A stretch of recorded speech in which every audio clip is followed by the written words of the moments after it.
आप चुनाव लड़ना चाहते थे? मैं नहीं लड़ना चाहता। क्या मुकेश बहादुर सिंह ने अखिलेश यादव को धोखा दिया? अखिलेश जी मुझे चुनाव जीतते हुए देखना चाहते थे। अखिलेश जी को धोखा उनकी पार्टी के रायबली के लोगों ने उनको दिया और हमेशा देते रहे। चुनाव लड़ना देखिए, हो। भविष्य में कभी अगर चुनाव लड़ेंगी तो मेरी सीट पे 2012 का चुनाव और 2012 में सरकार बदली, अखिलेश यादव उत्तर प्रदेश के मुख्यमंत्री बन गए।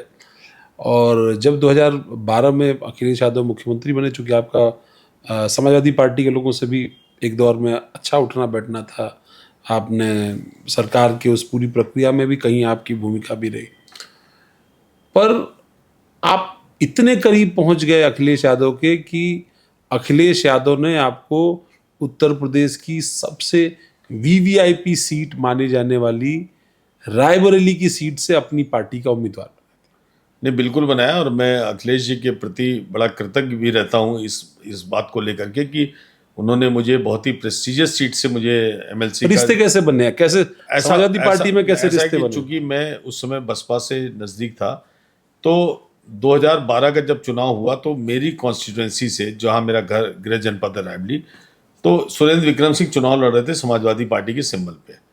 तो जिस दिन अखिलेश जी की वहाँ रैली थी तो सुरेंद्र विक्रम सिंह ने मुझे स्पेशली उन्होंने रिक्वेस्ट करके बुलाया। अखिलेश जी हेलीकॉप्टर से उतरे। सुरेंद्र विक्रम वही बीएसपी के विधायक थे जिनको मैं ले गया था समाजवादी पार्टी। हाँ, तो उनको साथ में टिकट नहीं मिला। 12 में अखिलेश जी ने टिकट दिया। तो अखिलेश जी चूंकि फाइनेंशियली बहुत वीक थे, तो उनके मंच पर मैं गया और अखिलेश जी ने वहाँ जो है मुझको इंट्रोड्यूस किया, पब्लिक से भी कहा और ये भी कहा, वो रिकॉर्डेड है, मैं आपको उसके अखबारों की कतरन भी भेज सकता हूँ, कि अखिलेश जी ने कहा कि मुकेश सिंह बहुत लकी हैं, जिस पार्टी में रहते हैं उसी की सरकार बनती है। ये रिकॉर्डेड स्टेटमेंट है और अखबारों में छपा है। मैं आपको अभी भी दे सकता हूँ, इस इंटरव्यू के बाद अखबारों ने छापा। उसके बाद अखिलेश जी को हम लोगों ने हेलीकॉप्टर में विदा आप तो मौसम वैज्ञानिक हो गए, मतलब आप। हाँ, मतलब गॉड गिफ्टेड है, मतलब ये जो है गॉड गिफ्टेड है। मैं आने वाली सरकार को भांप लेता हूँ। ठीक है, जब हेलीकॉप्टर में हम लोग छोड़ने गए तो चूंकि फाइनेंशियली बहुत कमजोर थे सुरेंद्र विक्रम सिंह, तो अखिलेश जी ने कहा कि चुनाव में इनको देख लेना, जो भी मदद हो मतलब अपने स्तर से कर देना। तो मैंने उनको काफ़ी मदद किया और वो चुनाव 14,000 वोट से जीत करके आए। तो ये कह लिए कि मतलब, और उन्होंने जाके अखिलेश जी से कहा भी होगा कि भाई मुकेश ने मेरी मदद किया। तो देखिए क्या होता है, राजनीति में सब एक दूसरे की जो मदद करता है, और असली खेल वोट बैंक का है। मैं छत्री कम्युनिटी से आता हूँ, तो ऑब्वियसली कि छत्रियों पर कुछ थोड़ी बहुत पकड़ तो मेरी भी होगी अपने क्षेत्र में, रायबली में। तो जो है राजनीति में आरोपों की कोई वैल्यू नहीं है। आरोप ऐसा कोई नेता आप ढूंढ लीजिए किसी पार्टी में, किसी न किसी आरोप में होगा वो, चाहे वो नहीं, बट फिर टिकट कैसे मिला? टिकट नहीं, फिर वहां तो ये बात 2012 की है, वो चुनाव हुआ 2016 में, 4 साल। तो 4 साल में मैं उसके बाद लोकसभा का चुनाव हुआ। लोकसभा के चुनाव में लोकसभा हुआ, कांग्रेस उसके बुरी बाद तरह हार गई। उसके बाद हम लोग रायबली में, चूंकि मेरा सोशल दायरा बड़ा है, तो बहुत सारी जो सेवाएं मैं करता हूँ वहां पर, आज भी करता हूँ। तो धीरे धीरे चूंकि सपा में मैं नजदीक था, मैं वो, हालांकि मैं चुनाव लड़ना नहीं चाहता था वो हाँ, चुनाव। क्योंकि आप तो आपने बताया भाई आप नौकरी नहीं करना चाहते थे, फिर आपने नौकरी की, आप बिजनेस करना आप फिर पीआरओ बन गए, फिर आप जो है दूसरी भूमिका में आ गए, अब आप चुनाव भी लड़ने लगे। देखिए, दिनेश प्रताप सिंह जो है वो रायबली क्या इस समय प्रदेश के बड़े मजबूत नेताओं में उनकी आज की डेट में गिनती होती है। दिनेश और मैं दोस्त हैं, है ना? मैं बताता हूँ आपको, मैं बताता हूँ आपको। रायबली में दिनेश का मुकाबला करने के लिए समाजवादी पार्टी के पास कोई कैंडिडेट नहीं था मुझसे मजबूत। मतलब मैं फाइनेंशियली भी मजबूत था, मैं वैसे भी मजबूत था, वोट पे भी मेरा कंट्रोल था। तो चॉइस क्या थी समाजवादी पार्टी के सामने? कोई चॉइस नहीं थी। अगर चॉइस होती तो मुकेश सिंह को टिकट नहीं मिलके किसी यादव को या किसी और को मिल गया होता। ठीक है, राजा राकेश प्रताप चुनाव लड़ते थे दिनेश से और हार जाते थे, ठीक, जो अभी इस समय। तो वो तो कहते थे फिक्स गेम नहीं, फिक्स गेम नहीं होता था। उस समय क्या होता था कि जब कैंडिडेट ढूंढा जाने लगा तो समाजवादी पार्टी के सारे विधायक थे वहाँ। मनोज पांडे समाजवादी पार्टी से थे, राजा अजय समाजवादी पार्टी से, रामलाल अकेला समाजवादी पार्टी, आशा किशोर, सब समाजवादी। क्या हुआ, आपको बुलाया गया? फिर इतने लोग मिलकर के भी कोई कैंडिडेट नहीं तय कर पा रहे थे, क्योंकि कैंडिडेचर में केवल सबसे मजबूत मैं ही था। तो इन लोगों ने मिलकर मेरे नाम को प्रपोज किया। तो मुझे शिवपाल जी, आप चुनाव लड़ना चाहते थे? मैं नहीं लड़ना चाहता था। मैं तो आज भी कहता हूँ, उस समय भी कह रहा था। शिवपाल जी का मुझे फोन आया और मुझे उन्होंने 7 केडी पे बुलाया। जब मैं उस कमरे में अंदर घुसा, शाम का टाइम था, 36 में से 34 टिकट डिक्लेयर हो चुके थे पूरे प्रदेश के लोकल बॉडी वाले। 2 टिकट रुके हुए थे, एक रविशंकर पप्पू का और एक मेरा। तो ये तो कहा जा रहा था कि जो है सपोर्ट शायद कर सकती है, वहां कांग्रेस को सपोर्ट करना था। नहीं, ये तो आगे बात चल रही आगे थी। आगे की भी बड़ी लंबी कहानी है। तो मैं जब कमरे में शिवपाल जी के घुसता हूँ, तो शिवपाल जी ने मुझसे ऐसे देखा, और मैं देखा सामने रायबली के सारे सपा के विधायक बैठे हुए हैं। तो ऐसे उन्होंने मुझको देखा और बोले कि चुनाव तो लड़ना पड़ेगा तुम्ही को। तो मैंने कहा जब पहले से तय किए बैठे हो कि लड़ना पड़ेगा तो ठीक है, लड़ेंगे, लेकिन मेरा राजनीति वाला टेम्परामेंट नहीं, मैं कोई पैसे वैसे नहीं बांटूंगा। ये सबके सामने की बात है, सबके सामने मैंने डिनाई किया। मैंने कहा मैं, चूंकि आपको पता ऑफिशियली है, आप समाजवादी पार्टी ज्वाइन किए थे? हाँ, मेंबर नहीं बना रहे थे लोग, मैं मेंबर बना नहीं था। तो लेकिन मैं, इन लोगों ने मुझको जब तय किया तो मैंने बोला कि भाई देखिए, वोट खरीद फरोश का चुनाव है, मैं इस टेम्परामेंट में नहीं हूं कि मैं चुनाव वोट से खरीदूं मेरा। और मैंने कहा मैं, आपको लड़ाना है तो लड़ा दो, लेकिन मैं वोट नहीं खरीदूंगा। तो अब आपको मालूम है लोकल बॉडी के इलेक्शंस कैसे होते हैं, जो मैनेजमेंट के और इसके होते हैं।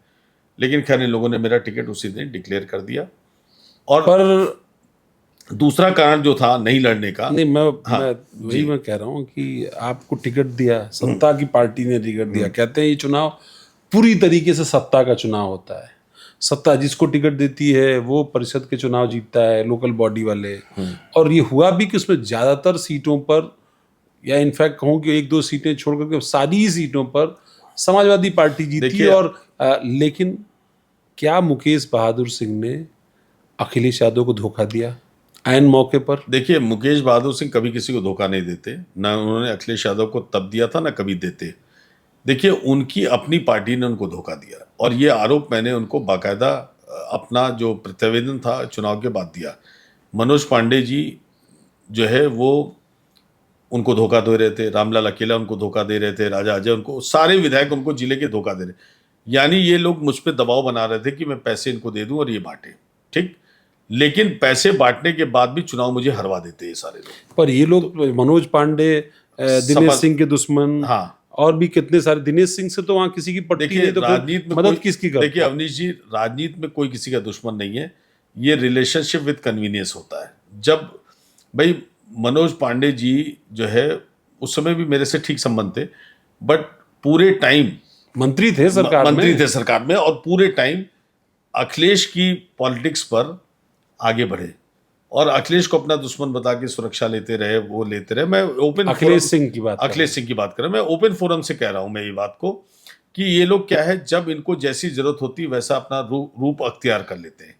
तो दिनेश के, देखिए मैं दिनेश से इसलिए भी चुनाव नहीं लड़ना चाहता था कि दिनेश मेरे बहुत पक्के दोस्त हैं, और मैं उनको बड़े भाई जैसा ट्रीट करता हूँ। हम लोग पारिवारिक दोस्त हैं, एक दूसरे के सुख दुख में खड़े रहते हैं। तो दूसरा रीजन ये भी था, और ये पूरा जिला मिल करके भी दिनेश सिंह का कुछ नहीं बिगाड़ सकता था। ये उस समय उस चुनाव में कभी उनके घर पुलिस भेज रहे थे, जिसके मैं खिलाफ रहता हूँ। भाई आपको राजनीति करना है तो आप मतलब ठीक से राजनीति करिए। पुलिस से दिनेश सिंह को घिरवा रहे थे लोग सारे मिल करके, लेकिन फिर भी उसका कुछ नहीं बिगाड़ पा रहे थे। कैंडिडेट ही विड्रॉ हो गया तो फिर नहीं, कैंडिडेट तो विड्रॉ बाद में हुआ। सोनिया जी ने उस समय नेताजी से बात किया, क्योंकि ये कांग्रेस के कैंडिडेट थे दिनेश, और उसके बाद एक रणनीति बनाई गई कि जिलाध्यक्ष से एक जारी करा दो चिट्ठी कि अब ये हमारे प्रत्याशी नहीं रहे। आप ये बताइए, जब राष्ट्रीय अध्यक्ष सिंबल देता है, राष्ट्रीय अध्यक्ष आपका चुनाव घोषित करता है, आपको कैंडिडेट घोषित करता है, जिलाध्यक्ष किस हैसियत से कह देगा कि मेरा प्रत्याशी नहीं है? लीगली मैं बात कर रहा हूं। खैर ये बात हो गई, लेकिन मैं ये कह रहा हूं कि अखिलेश जी चाहते थे कि मैं वो चुनाव जीतूं। अखिलेश जी मुझे चुनाव जीतते हुए देखना चाहते थे, वो दिनेश को हारते हुए देखना चाहते थे। ये बात सत्य है, और मैं फिर आपके ब्रेकिंग ट्यूब से कह रहा हूं, ये बात सत्य है कि अखिलेश जी मुझे चुनाव जीते, लेकिन उनके पार्टी के नीचे के लोगों ने उनको उस समय भी धोखा दिया और बाद में भी देते रहे, वो आपने देखा है।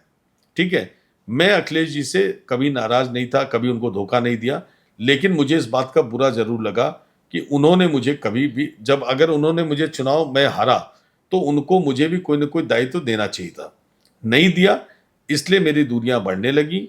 और मैं चूंकि देखिए जो वर्तमान सरकार है, तो आप कह रहे हैं कि आप विड्रॉ नहीं किया आपने, बल्कि जिलाध्यक्ष मैंने विड्रॉ नहीं किया। जिलाध्यक्ष ने एक चिट्ठी जारी की थी, और फिर अखिलेश जी ने उसके बाद एक चिट्ठी जारी किया कि मुकेश सिंह हमारे अधिकृत प्रत्याशी। तो चिट्ठी आज भी मेरे पास है, तो विड्रॉ कैसे किया जब राष्ट्रीय अध्यक्ष जारी कर रहा है चिट्ठी उस चुनाव के बाद कि मुकेश सिंह ही अधिकृत प्रत्याशी थे, और जिला अध्यक्ष जारी कर रहा है जिला कि अध्यक्ष की हमारे अधिकृत प्रत्याशी नहीं है। तो आप फिर डायलेमा में आ गए कि मतलब मैं नहीं, प्रत्याशी हूं कि नहीं हूं? अखिलेश जी ने चिट्ठी बाद में जारी किया मेरे प्रत्यावेदन पे कि इनकी शिकायत को गंभीरता पूर्वक लेते हुए 3 सदस्यीय समिति बैठाई जाती है, और उसमें मैं क्लीन चिट हुआ। तो जिलाध्यक्ष की क्या हैसियत है कि वो कैसे चिट्ठी जारी कर देगा? तो इसलिए क्या है, अखिलेश जी को धोखा उनकी पार्टी के रायबरेली के लोगों ने उनको दिया और हमेशा देते रहे। मुकेश सिंह को धोखा देंगे? मुकेश सिंह नहीं देंगे। कांग्रेस से भी पैसे लेते रहे और सपा से भी वो पैसे। तो दोनों तरफ से पैसे लेते थे उनके लोग, और दोनों तरफ भाई सोनिया जी उस समय भी इन लोग के घर जाती थी, तो जो सपा के लीडर्स थे, तो धोखा तो उन लोगों ने दिया। मैंने क्यों धोखा दिया? मैं तो लड़ रहा था चुनाव, मेरे तो अच्छे खासे पैसे खर्च हुए, लड़ रहा था। और दिनेश सिंह ने अपनी प्रेस कॉन्फ्रेंस में कहा, लोगों ने आरोप लगाया कि भाई मुकेश बहादुर सिंह ने दिनेश सिंह से पैसे ले लिए। भाई पैसे तो ले बहुत जगहों पर ऐसा हो रहा था। सरकार किसकी थी? अगर पैसे ले लिए तो मैं तो सरकार का कैंडिडेट था ना, तो सरकार किसकी थी? तो जांच करा लेते। पैसे का लिए थे तो भाई जांच करा लेते, विजिलेंस करा लेते, कुछ भी करा लेते। भाई सरकार तो सरकार होती है ना। तो मैं पैसे लिया था, तो जबानी आरोप क्यों लगा रहे हो? जबानी आरोप की कोई वैल्यू नहीं होती, आप जांच करा लेते ना। तो मैं पैसे क्यों लूंगा? दिनेश सिंह मेरे दोस्त हैं, वो दिनेश सिंह ही बता देते। मैं तो आज भी कह रहा हूं कि दिनेश सिंह ही बता देते कि मुझे पैसे दिए थे या 1 कप चाय भी पिलाई थी। दिनेश सिंह मेरे दोस्त हैं और मेरे अच्छे दोस्त हैं, और मैं उनका बड़ा रिगार्ड करता हूं। वो एक मजबूत प्रत्याशी थे, उनको एमएलसी के चुनाव में हरा पाना शायद मेरे भी बस में नहीं था। मैं आज भी कह रहा हूं आपको। और अगर मैं पैसे बांटता तो ये सपा के जितने वहां के विधायक थे मुझे चुनाव हरवा दिए होते। मेरे पैसे भी ले लेते और पैसा भी ले लेते, मेरे कपड़े भी फटते, और मैं चुनाव दिनेश सिंह से मैं नहीं जीत पाता। जबकि दिनेश सिंह ने प्रेस कॉन्फ्रेंस में कहा चुनाव जीतने के बाद कि समाजवादी, वो भी वीडियो है सोशल मीडिया पे, कि आपने जीते हुए कैंडिडेट को हरा दिया। तो अगर आप, इसका मतलब मैं ताकतवर था, तो दिनेश सिंह ने ये बात क्यों कही प्रेस कॉन्फ्रेंस करके कि सपा ने अपने जीते हुए कैंडिडेट को हरा दिया? आप देख रहे हैं। तो ये आरोप में कोई दम नहीं कि मैंने धोखा, मैं कभी किसी को धोखा नहीं देता।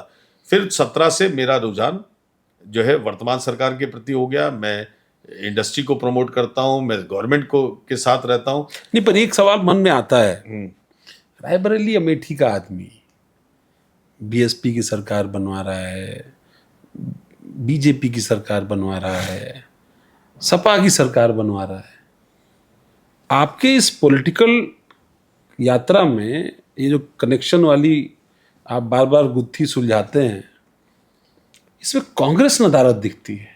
कांग्रेस के प्रति कभी रुझान नहीं बना, या कांग्रेस से कभी कनेक्शन नहीं बन पाया, या वहां के जो परंपरावादी एक परिवारवादी लोग वहां जो जुड़े हुए थे अलग अलग परिवारों के, देखिए, उन्होंने घुसने नहीं दिया? इसलिए नहीं बनाया कांग्रेस से कभी, क्योंकि जब आप, पहली बात तो मैं किसी पॉलिटिकल पार्टी का झंडा नहीं है मेरे पास, मैं तो कोई भी पार्टी का झंडा नहीं लगाता हूँ, या मैं किसी पार्टी का सदस्य नहीं हूँ, ठीक है। लेकिन क्या है, जब आप कांग्रेस की तरफ देखते हैं, मैं रायबरेली अमेठी के नाते, हाँ, रायबरेली अमेठी के नाते भी, अगर जब देखिए रायबरेली अमेठी के नाते वहाँ विधायक कौन है आज भी, सनैनी से विधायक कौन है? सनैनी से सपा। हरचंदपुर से विधायक कौन है? सपा। भाई आप देखिए ना, तो आप मनोज पांडे किससे जीत के आए थे? सपा से। तो जब बाहुल्यता आज भी कांग्रेस की वहां नहीं है, आज भी जो है, पर एक दौर में तो थी 12 के चुनाव में, नहीं, बहुत सारे पहले। एमएलए लगभग नहीं, 12 में कहाँ थे सब? नहीं 12 में तो काफी सारे कांग्रेस से नहीं थे। सर, 12 में भी सुरेंद्र विक्रम सिंह जीते थे, हरचंदपुर से, सरेनी से जीते थे राजा अजय, तब भी नहीं थी। तो क्या है कि कांग्रेस की तरफ जब आप देखते हैं तो कांग्रेस कहीं न कहीं फेल होती है। कांग्रेस के पास पार्टी वर्कर्स नहीं है। चुनाव इसलिए, वो देखिए पार्लियामेंट में रायबरेली अलग तरीके से बिहेव करती है और राहुल गांधी को वोट दे देती है, लेकिन कांग्रेस का अभी जमीन पर कभी कांग्रेस पार्टी की ओर से ऐसा आया हो अप्रोच कि भाई चुनाव लड़ना देखिए, हो? चूंकि मेरा सोशल दायरा बड़ा है, तो मुझे इस तरह के ऑफर हमेशा मिलते हैं, आज भी मिलते हैं। चुनाव लड़ने वाले ऑफर रायबरेली से, दूसरे शहरों से मुझे मिलते रहते हैं। लेकिन मैंने बोला ना कि मेरा जैसे अदिति सिंह को लेकर के आई प्रियंका राजनीति हाँ, में, लेकिन क्या नए है, लोगों को और भी वो लेकर के आती रहती हैं कई बार। मेरा रुचि और रुझान हार्डकोर पॉलिटिक्स में नहीं है। मेरी स्किल्स मैनेजरियल स्किल्स है। भविष्य में कभी अगर चुनाव लड़ेंगी तो मेरी श्रीमती जी चुनाव लड़ेंगी। मैं आपको ओपनली फिर बोल रहा हूँ आपके से कि 2027 में मैं अपनी श्रीमती जी को चुनाव लड़ाऊंगा। पार्टी कौन सी होगी? अभी तो हम भारतीय जनता पार्टी से ही कोशिश करेंगे, क्योंकि जो मेरी श्रीमती जी का जो रुझान और टेम्परामेंट है वो सनातनी है, वो पूजा पाठ वाली है, और हम लोग कट्टर हिंदू हैं। हमारे घर में आप आएंगे तो चारों तरफ आपको हिंदुत्व वाला माहौल दिखेगा। और हम लोग क्या है, हम अपने जब लीडर की तरफ देखते हैं, हम छत्री कम्युनिटी से आते हैं, यूपी की लीडरशिप छत्री कम्युनिटी के हाथ में है, हम लोग उनका बहुत रिगार्ड करते हैं। तो हम लोग तो चुनाव लड़ना चाहते हैं भारतीय जनता पार्टी से, बाकी आगे भविष्य बताएगा।